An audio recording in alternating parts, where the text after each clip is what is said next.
What's going on, guys? It's James with the Project Esports podcast, presented by the Game House, covering day two of free agency for League of Legends. I'm kind of been putting these out the day after each day, just kind of recapping all this stuff before I try and get them out before during the day, like during the day before all the craziness seems to happen.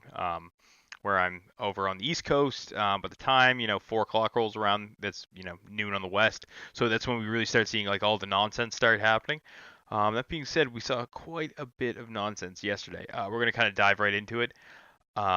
Just kind of get right to it. So I'm gonna move myself over here so we have this nice area over here for the players. So initially, if you remember yesterday, I talked about Faker. Faker had re-signed with SKT. I talked about how great it was to have a franchise player. So yeah, there he is, that beautiful man right there. And then I mentioned this guy, Haru. Haru is from Gen G.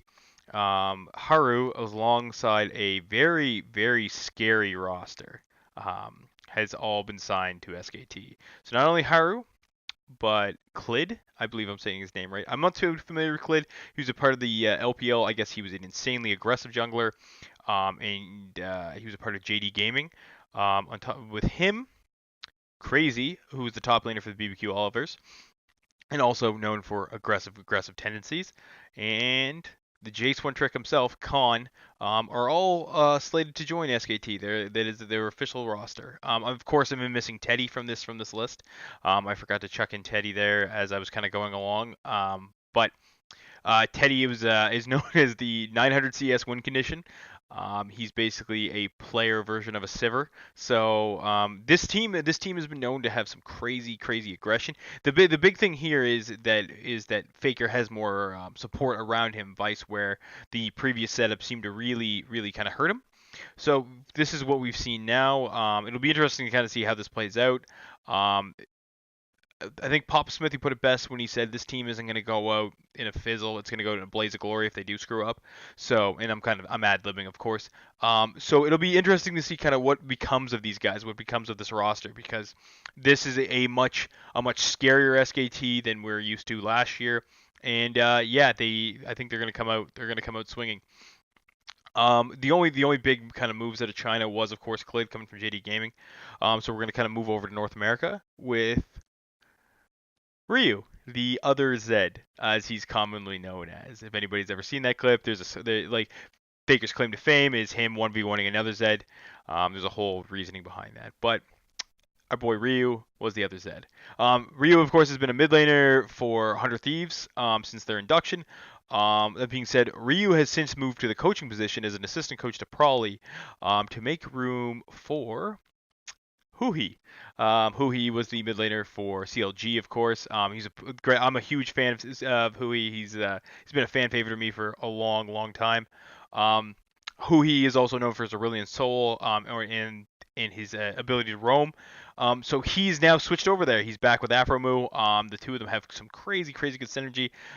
You can see it on the streams when the two of them are together. So he's now since made the move over. Um, what this means for CLG now is, I guess, allegedly there was a leak that if one lane, mid lane, or one solo lane goes, the other one does. We haven't really seen what is going to happen with Darshan, aka Zion Spartan. If he does go somewhere, I don't know. I don't know who CLG is going to pick up, but this is in the rumor mill. There's rumors that he might be going to Optic. That there's no been really word developed or anything like that. I'm going to be kind of staying pretty close to looking at that one. That means also CLG has their mid lane spot open as well. So I'm not too sure. I'm not too sure what's going to happen with Darshan. A lot of people have kind of have been out for Darshan's head the last little while just because he doesn't seem to be performing the way he used to. He's super hot and cold. Same was said about Huey. Myself as a CLG fan, as you saw in my previous video, I don't know. Like, I mean, losing Huey might be a good thing, might be a bad thing. He's a great dude, so I mean, it kind of hurts me to see him because he's so lovable. But the big thing that is kind of why Huhi is probably going over to 100 Thieves, and this is why it's projected, is because there's a certain Korean debating to go over to them, and that's Bang. There was a thing on Twitter where Kobe, the caster, basically just straight up asked Bang if he was coming. No, that was Peanut. Never mind. My apologies. But Bang is also slated to potentially come over to 100 Thieves. I'm not sure if that's confirmed or not. I don't remember. I don't recall seeing anything confirming that one way or the other. So we'll kind of see what happens. Um, Touching slightly based on Europe, kind of merging into North America. I almost gave it away there. Niski apparently is in talks with Cloud9. Cloud9, of course, losing big money Jensen over to Team Liquid and deciding not to opt to pick up Pobelter. Have decided to go and potentially talk to Niski. Niski played with Splice. Niski is by no means a slouch mid laner. I personally enjoy his play. He showed up. Niski's had a very he's been kind of all over the place. He was with I believe it was Phoenix One previously. Went over to play for Splice. Splice not of course not making franchising. And then I think releasing all their roster. And now I think there was some talks of like Splice coming back in because some teams backed out, but I don't think that's set in stone. I'm pretty sure they've got the whole team they want, all the teams they want now.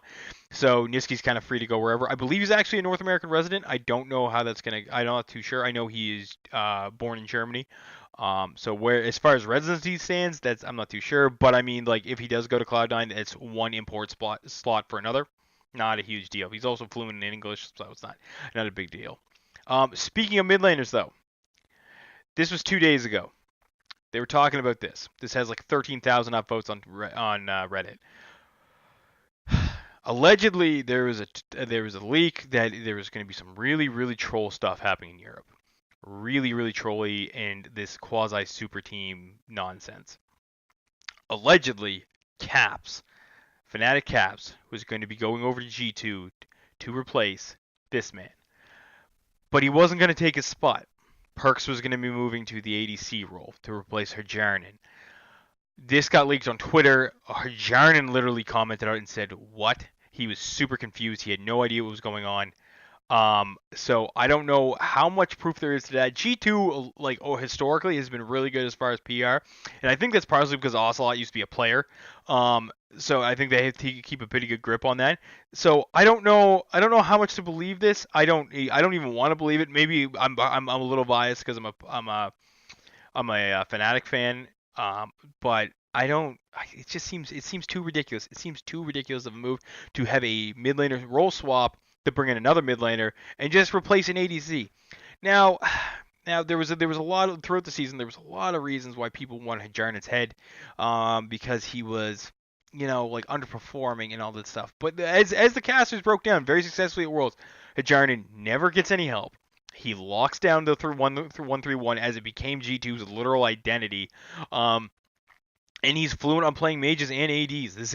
He drew target bans. So Jarnet to me is no slouch of an ADC. Is he reckless? No, of course not.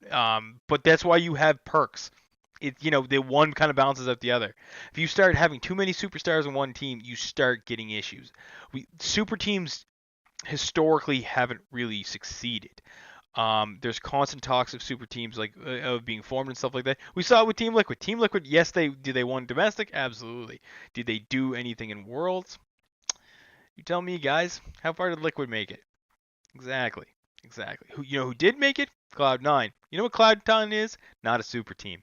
So are they full of gifted players? Absolutely, but I'm sure me and many other people would not consider Cloud9 a super team as well as G2. And I don't like, and I'm gonna go on a bit of a rant because this kind of seems to be like a repeating trend that every region wants to make the super team, right? The biggest reason is because all these players with crazy high success rates, crazy high wins, crazy high kill pressure, all that good stuff. Nine times out of 10 it doesn't seem to succeed. It doesn't seem to it succeeds domestically, which is great and all that good stuff. But where it kind of seems to matter, it doesn't seem to really follow through. Which is Worlds. Invictus Gaming was not considered a super team. They weren't considered a super team at all. Ning, Ning's considered basically a two trick. He was referred to that multiple times. So, and they had a couple upstart players. So for this to be perpetuated, it's getting annoying. It's getting old because that seems to be the theme that everybody seems to cling on is oh my god, the super team. Super teams don't work, guys. They don't work. And I know this is coming from somebody who has no experience in professional League of Legends. I'm just basically somebody stating their opinion, but I don't care. I don't care. This is what this is to me. This is a bit of a this is a bit of a rant, a bit of a platform. I will admit. But that being said, yeah, we will wait and see on how that one goes. And just to kind of close on that point, I feel like if something that heavily leaked already, something would have been said about it probably yesterday.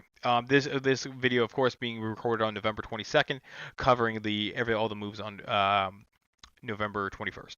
So wait, kind of stand by for tomorrow to kind of see what happens. I'll do another video of this, kind of breaking down everything that happens again.